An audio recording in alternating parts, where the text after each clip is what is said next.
Oi, gente, meu nome é Michele Diniz e eu estou aqui para responder a mais um ciclo de perguntas da Liga Acadêmica de Saúde e Biotecnologia da Univasf.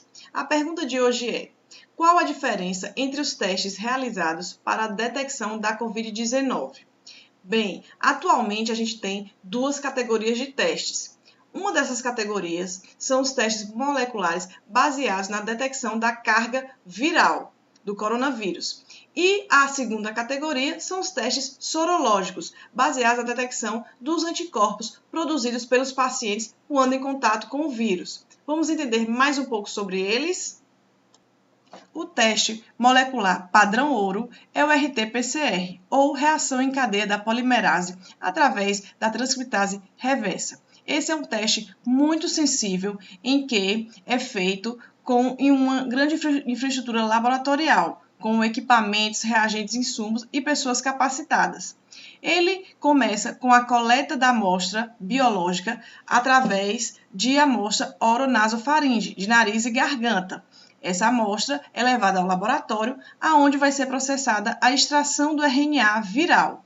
Esse RNA ele é fita simples. Após ele extraído, ele ainda tem que passar por uma reação que é transformar esse material genético em uma fita dupla, que é o também chamado DNA complementar. Quem faz essa reação é a enzima transcriptase reversa.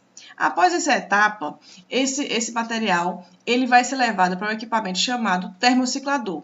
Esse termociclador ele pode ser ainda convencional ou termociclador em tempo real. Os termocicladores em tempo real fazem análises quantitativas, detectam a quantidade de carga viral e qualitativa, se há ou não a presença do vírus. Ainda assim, essa reação em tempo real depende da enzima polimerase, que vai aumentar o número de cópias desse material genético e dos iniciadores, os primers específicos para determinados genes virais. Esses primers vão mudando de acordo com a cepa que está circulando em cada país. Quando há amplificação, computadores vão detectar a presença desse vírus. Se não há a presença do vírus, não vai ser detectado através da PCR em tempo real. Esse teste é um teste que todo o processo demora em média de 6 a 8 horas, desde a coleta biológica até todo o procedimento da reação. Ele é mais demorado, porém tem uma sensibilidade muito maior. Já o teste sorológico, ou também chamados testes rápidos, são feitos a partir de um furo do dedo do paciente com algumas gotas de sangue.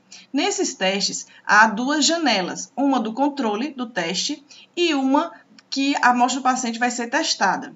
Quando a gente observa duas tarjas vermelhas, tanto no controle quanto no teste, esse teste está positivo, indicando que os pacientes estão produzindo anticorpos IgG e IgM quando em contato com o vírus.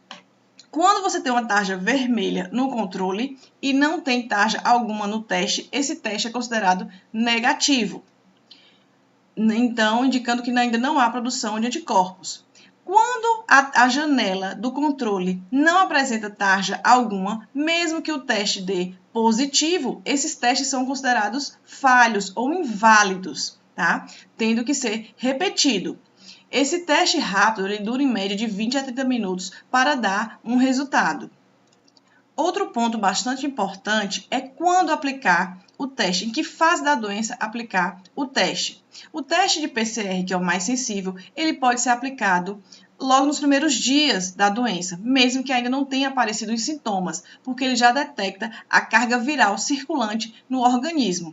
Já os testes sorológicos para detecção de IgG e IgM, o ideal é que se aplique após o 7º dia do início da doença.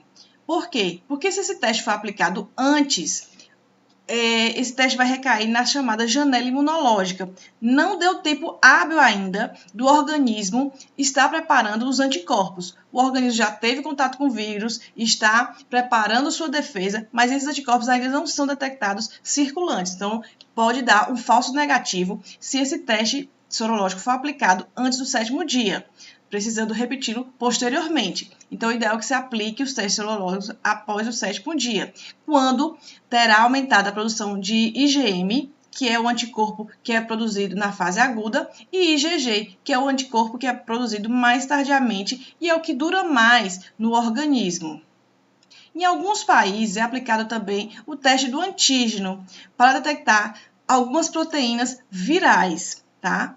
Dentro do paciente. Só que nem todo país consegue aplicar esse teste. Então, os mais aplicados são o teste de PCR e o teste sorológico. Às vezes, para maior confiabilidade, ambos os testes são aplicados. Quem vai determinar isso são os serviços médicos no qual o paciente vai ser atendido. A Organização Mundial de Saúde indica o teste massivo da população para melhor acompanhamento e controle da pandemia, só que nem todos os países conseguem fazer isso. O Brasil aplica teste diagnóstico apenas nas pessoas que trabalham em serviços essenciais, como os profissionais de saúde, e em pacientes que apresentam sintomas graves. Então, a taxa de letalidade do Brasil gira em torno de 6,4%.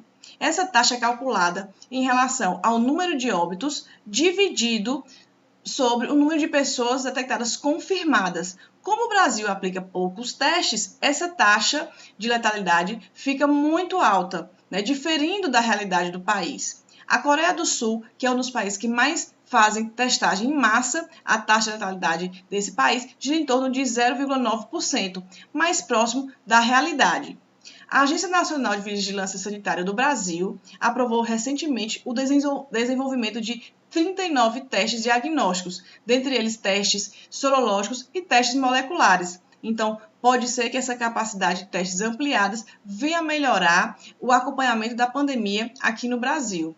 A não aplicação de testes diagnósticos também pode levar a outros problemas, como a subnotificação, que é o tema do nosso próximo vídeo. Até lá! Obrigada!